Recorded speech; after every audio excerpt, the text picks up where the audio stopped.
Olá, tudo bem? Está começando mais uma edição do Agora Agro e você vai ver no programa de hoje. Semana terminou com a oferta maior de animais de confinamento nos estados de Goiás e São Paulo. Produtores brasileiros de soja deverão cultivar mais de 36 milhões de hectares agora com soja nesta safra. Tempo quente e com pouca chuva para a maioria das regiões produtoras do país. Mapeamento do genoma da ferrugem asiática vai permitir conhecer o inimigo por dentro. Mercado do ovo de galinhas, branco e vermelho, ganha fôlego no mês de outubro. Norte-americanos deverão colher 98 milhões de toneladas de soja agora nessa temporada. O Agora Agro já está no ar.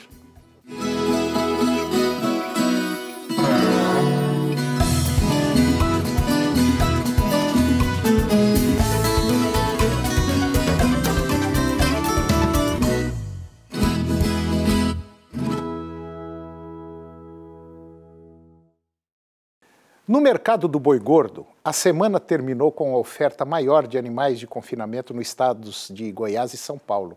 E diante desse cenário, a expectativa é que as programações de abate devem evoluir à medida que esses animais entrem no mercado.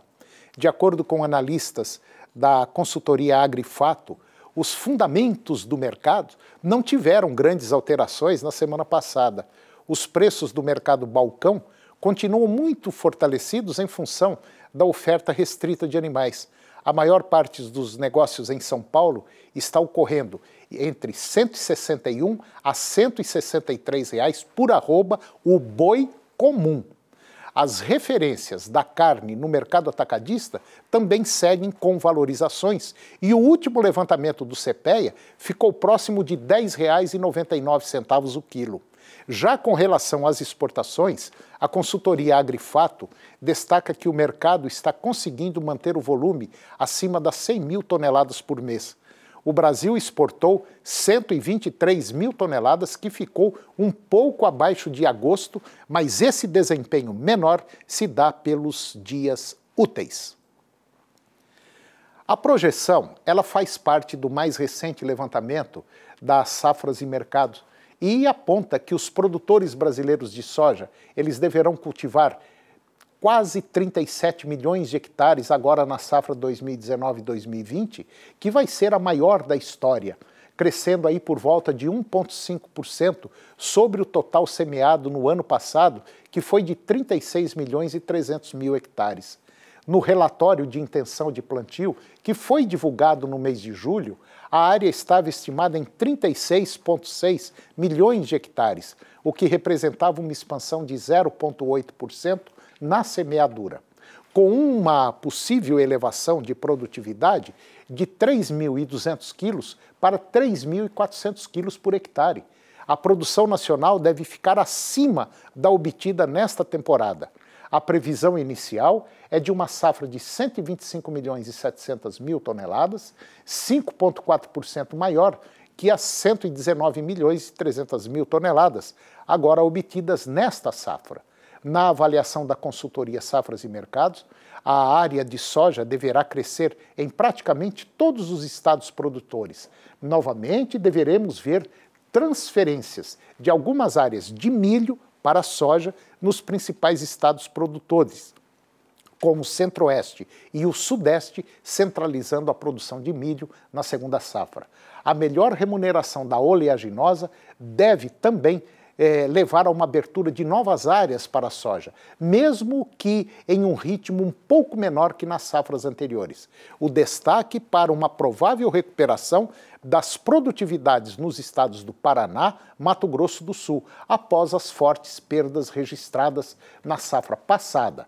Se as condições climáticas permitirem, o Brasil deve colher uma safra recorde, consolidando o país como o maior produtor do mundo de soja. E agora vamos dar um giro pelo tempo e pela temperatura. Vamos conferir as condições climáticas para as principais regiões produtoras do país. A região norte, nós vamos ter pancadas de chuva e trovoadas no Amazonas, em Rondônia, tempo nublado com chuva em Roraima e também no Acre e trovoadas isoladas no Pará. Possibilidade de chuva isolada no Tocantins, máxima 38, mínima 20 graus. Região Nordeste, possibilidade de chuva no Piauí, Rio Grande do Norte, Paraíba, Pernambuco e Alagoas. Em Sergipe, nós devemos ter tempo nublado com chuva. E na região sul da Bahia, também tempo nublado com chuva. Nas demais áreas da região, tempo parcialmente nublado a claro. Temperatura máxima 38 graus, a mínima 13. Na região centro-oeste, pancadas de chuva e trovoadas no Mato Grosso do Sul e em Goiás, exceto Distrito Federal, onde o tempo ficará claro a parcialmente nublado, com névoa seca. Demais áreas da região, tempo parcialmente nublado a claro. Temperatura máxima 40 graus, mínima 14 graus. Região Sudeste, pancadas de chuva e trovoadas em São Paulo, Triângulo Mineiro. Chuva isolada no Rio de Janeiro, tempo parcialmente nublado a nublado, com possibilidade de chuva isolada no Espírito Santo. Demais áreas, tempo parcialmente nublado a claro. Máxima 39 graus, mínima 10. E na região sul, tempo parcialmente nublado no leste e sul do Paraná. E nas demais áreas da região, tempo parcialmente nublado a claro. Temperatura máxima 35, a mínima 10. E depois do intervalo, você vai ver que o mapeamento do genoma da ferrugem asiática vai permitir conhecer o inimigo por dentro. Mercado do ovo de galinhas branco e vermelho ganha fôlego em outubro. E a safra norte-americana deverá colher aí 98 milhões de toneladas de soja na temporada 19 e 20. É um minuto só, nós voltamos já.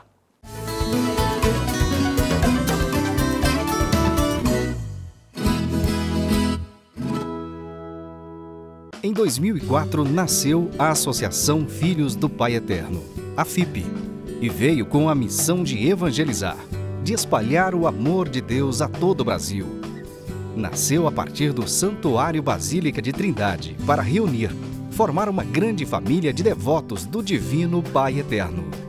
E vive para trabalhar pelo próximo, para a vivência da fé, para mudar a vida das pessoas, se renovando no compromisso de cada um e na prática cristã. E tudo só acontece pelo seu apoio, pela sua doação. Faça parte desta família de amor. Associação Filhos do Pai Eterno. 62 3506 9800.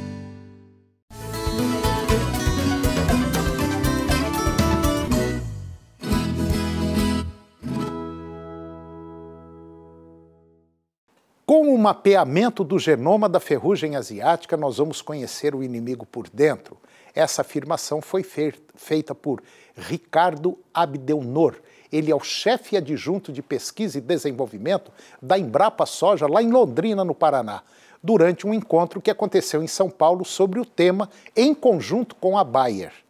De qualquer forma, a pesquisa visualiza soluções tecnológicas de médio e longo prazos para a doença. Mesmo com a presença da ferrugem, o Brasil tem conseguido boas produtividades. Desde o ano de 2001, está se buscando soluções para esse problema. Mas com o mapeamento genômico, será possível achar a vulnerabilidade do fungo. Conforme a Embrapa Soja, lá do Paraná, foi preciso uma força-tarefa global para chegar ao mapeamento, por ser um fungo que tem muita mutação. É muito provável e adaptável. Ele muda demais. Para o SEAT, que é o Centro de Expertise em Agricultura Tropical da Bayer, o impacto do mapeamento será muito grande, porque a soja é a proteína mais barata do planeta. Vai ajudar o Brasil e se tornar o maior produtor de soja do mundo em pelo menos 10 anos. Pelo menos é a previsão do Ministério da Agricultura, com a área devendo subir de 35 milhões para 45 milhões de hectares agora no próximo período. De acordo com o Departamento de Agricultura dos Estados Unidos, o USDA, os norte-americanos deverão colher quase 99 milhões de toneladas de soja agora na safra 2019-2020, cuja colheita ela ganha força agora, no mês de outubro. Esse volume é 20% menor em relação à safra passada, o equivalente a quase 25 milhões de toneladas a menos na temporada atual. A menor produção nos Estados Unidos vai impactar nos estoques mundiais, que estão estimados aí em 99 milhões de toneladas até o final de 2019 e 2020. A expectativa é de que a Argentina também produza menos soja no ciclo. O departamento americano estima que a Argentina vai produzir 53 milhões de toneladas, frente a 55 milhões de toneladas colhida anteriormente. Em contraposição, a produção deverá aumentar aqui no Brasil em mais de 5%, Paraguai 13%, China quase 7%, que juntos deverão produzir 8,3 milhões de toneladas de soja a mais em 2019 e 2020. E agora vamos falar sobre o mercado do leite com a zootecnista Juliana Pila, que é analista da Scott Consultoria. Confira. Olá a todos, eu sou Juliana Pila, zootecnista e analista de mercado da Scott Consultoria e hoje trago informações sobre o fechamento do mercado do leite de setembro. Bom, no fechamento do mercado do leite de setembro, depois de 2 meses de queda, o preço do leite pago ao produtor ficou praticamente estável neste último pagamento. Considerando a média nacional dos 18 estados pesquisados aqui pela Scott Consultoria, o produtor recebeu R$ 1,20 por litro sem o frete. Já o preço médio com as bonificações por qualidade subiu 0,8% em relação ao pagamento anterior. Apesar da produção aumentando nas principais bacias leiteiras, o ritmo de incremento na oferta de leite tem sido menor que nos anos anteriores, o que mantém a concorrência entre os laticínios neste início de safra no Brasil Central e região Sudeste. O atraso nas chuvas, o aumento no custo do milho em agosto e setembro e a queda da margem da atividade nos últimos pagamentos colaboram com esse cenário.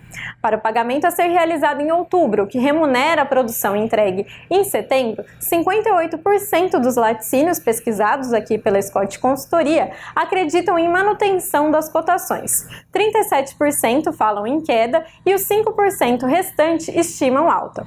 O movimento de baixa deverá voltar a ganhar força em curto prazo, com a produção no Sudeste e Centro-Oeste aumentando com as chuvas. Bom, por hoje é isso, muito obrigada pela sua atenção e até a próxima. O antepenúltimo mês do ano, que foi outubro, vem tendo assim o início com o preço médio recebido na comercialização da caixa de ovos brancos e vermelhos em condições melhores que as verificadas no mesmo período do ano passado. Lá, os preços alcançados eram mais que 1/4 inferiores aos do mesmo período do ano anterior.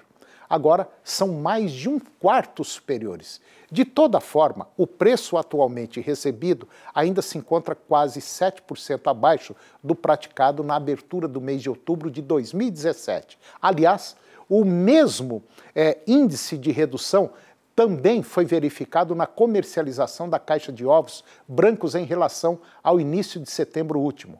Salta aos olhos também os índices altíssimos apontados na comparação com a abertura do ano. Entretanto, é sempre importante ressaltar que os preços praticados eram exatamente prejudiciais aos produtores, muito abaixo dos custos de produção e expressavam um comércio anormal entre produtores e vendedores.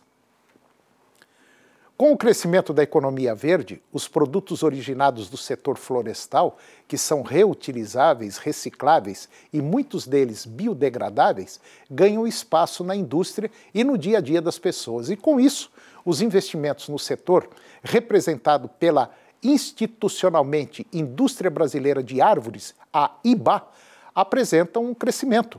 A entidade atualizou a projeção de investimentos no setor de florestas plantadas e calculou um aporte de 32,6 bilhões de reais no período até 2020 e 2023. Entre 2014 e 2018, o setor investiu apenas em ampliação, mais de 20 bilhões de reais. Esses números englobam os segmentos de celulose, papel e painéis de madeira em 6 estados e representam um aumento na produção de celulose em 3,2 milhões de toneladas, 1,9 milhão de toneladas de celulose solúvel, 1,2 milhão em papel, enquanto painéis de madeira estão subindo em 570 mil metros cúbicos de MDF e 450 mil metros cúbicos de cerrados. Estão previstas obras para a construção de pelo menos 7 novas fábricas. E depois do intervalo, nós vamos falar sobre liderança e inteligência emocional. É um minuto só, eu volto já.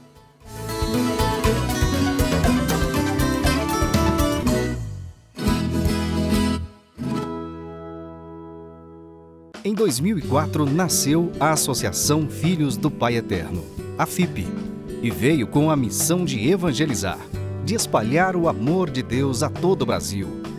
Nasceu a partir do Santuário Basílica de Trindade para reunir, formar uma grande família de devotos do Divino Pai Eterno. E vive para trabalhar pelo próximo, para a vivência da fé, para mudar a vida das pessoas, se renovando no compromisso de cada um e na prática cristã. E tudo só acontece pelo seu apoio, pela sua doação. Faça parte desta família de amor. Associação Filhos do Pai Eterno. 62 3506 9800.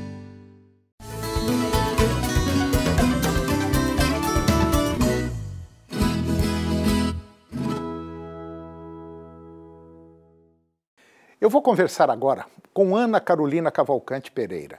A Ana, ela é consultora de empresas. A Ana, ela participa de uma série de trabalhos em empresas, orientando o pessoal, tanto funcionários quanto o dono dessas empresas. E quando eu falo empresa, eu falo também na sua empresa, que é a rural. Se você tem um sítio, uma chácara, uma fazenda, ela é uma empresa, ela tem que gerar dinheiro para você.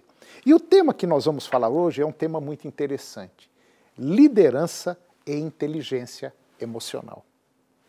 Ana, muito obrigado por ter aceito o nosso convite e falar desse tema importante que é a parte de liderança, de comandar uma empresa, comandar um projeto. É muito importante isso aí, liderança, né? Sim.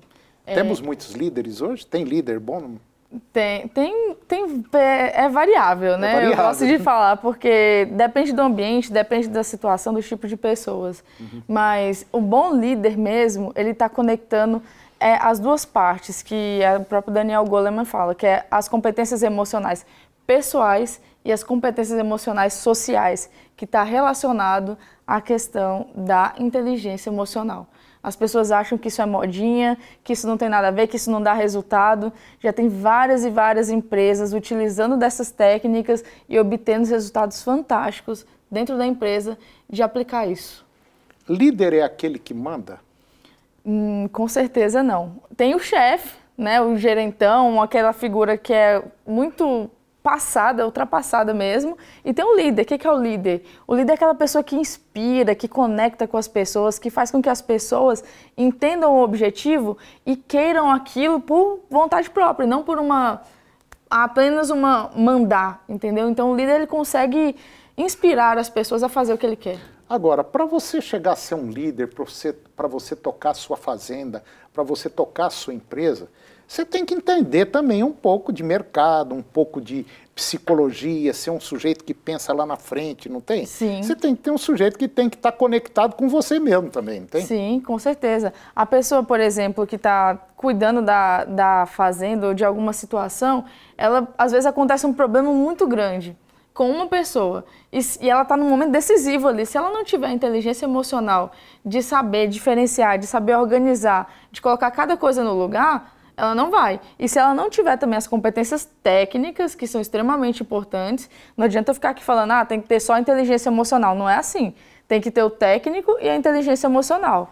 Então, se não tiver os dois, não consegue gerar o balanço, que é o equilíbrio disso, né? Que é extremamente importante. Ana, você está tocando num ponto e eu me lembrei de um fato, que inclusive isso fez parte da mídia, saiu, mas muita gente não viu. É muito comum hoje, todo mundo tem um celular. Basicamente, todo mundo tem. E esse negócio de Facebook, de Instagram e WhatsApp virou febre total. A fofocaiada desgramada, né, de grande. E até eu vejo da seguinte maneira, nós temos a internet e nós temos a infernet. Sim. Que é aquela que prejudica. Uhum. E eu estava observando outro dia numa reportagem que as empresas, as pessoas, estão procurando pessoas para trabalhar que estão assim ligeiramente fora dessa crista da onda que é o WhatsApp, porque tem muita gente que posta em boteco, bebendo, aqueles negócios todos. Às vezes a pessoa que posta isso até é uma pessoa boa de serviço, mas só que aquela imagem deturpa um pouquinho, não deturpa, Ana? Sim, a internet ela é algo extremamente importante, essencial nos negócios. Hoje tende a ficar cada vez mais importante. Porém, as pessoas não sabem, às vezes, usar da forma correta. É isso aí. Isso tem distanciado muitas famílias, tem feito potencializado coisas que já são ruins na pessoa. Então, é extremamente importante saber lidar, e até pessoas que trabalham, que são profissionais, que estão buscando emprego, saber o que se posta nas suas redes sociais. Então, tem gente que posta várias coisas que não passam uma imagem legal sobre ela. E aí, às vezes, o contratante vê e acha, poxa, o que é isso? Então, já começa a ficar de olho no freguês, já começa né? a ficar de olho. Não que seja ruim. O ruim é você não saber usar. E aí que está a questão da inteligência nesse sentido. Eu conversava até com um produtor outro dia, ele é produtor de leite. Ele falou, Antônio, eu estou com um problema sério aqui com 3 funcionários. Rapaz, outro dia você não há de ver que eu estava... pessoal tirando leite, ordenhando, colocando as teteiras na vaca, o sujeito com o celular na mão, olhando e colocando a teteira numa vaca. Você vê a dificuldade.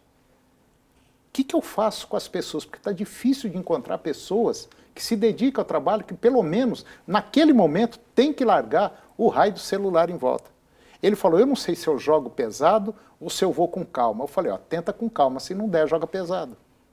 A liderança ela precisa realmente ter isso, ela tem que saber se atentar a esses detalhes e saber conduzir isso, porque às vezes é uma pessoa extremamente produtiva, às vezes ela está passando por um problema e aquilo é uma válvula da pessoa, então você tem que saber, não passar a mão na cabeça, mas saber lidar com isso da melhor forma. E conversar, né? Conversando, entendendo, se colocando no lugar e usando as técnicas certas, que tem várias técnicas para isso. A grosseria está deixando de existir, então? Aquele negócio de mandar. Está cada vez mais ultrapassado. As novas pessoas, os novos profissionais que estão se formando, que estão entrando no mercado, pessoas que estão entrando agora, elas não admitem mais isso. Hoje o que é falado é por conexão. Tem muita questão de conexão. Tem que ser planejador, tem que ser organizado e tal, tem que ter foco e tudo, mas precisa conquistar as pessoas. Cada vez mais o mercado caminha para esse lado de conectar as pessoas e fazer com que elas façam aquilo. Fazer o bem feito, fazer certo e dar resultado positivo. Exatamente. E ser bom de trabalho. É isso que o que está se buscando hoje. Não adianta mais você ser meia boca. O meia boca está fora. E aquele sujeito que fala, eu faço tudo, esse também não serve não, né? Não, com certeza não. Quanto mais especialista, mais você conseguir focar e entender aonde você vai trabalhar, um problema que você vai resolver, melhor o resultado. Ok. Bom, eu conversei com Ana Carolina Cavalcante. Se você quiser algumas informações, bater um papo com ela, liga para ela, bate um papo, pega alguma sugestão. É muito bom. Ana Carolina, obrigado. Obrigada, okay? Viu? E o programa de hoje chegou ao fim. E eu termino com a seguinte frase. Comece de onde você está. Use o que você tem. Faça o que você pode. Um grande abraço. Muito obrigado. Que Deus nos abençoe. E até o próximo programa.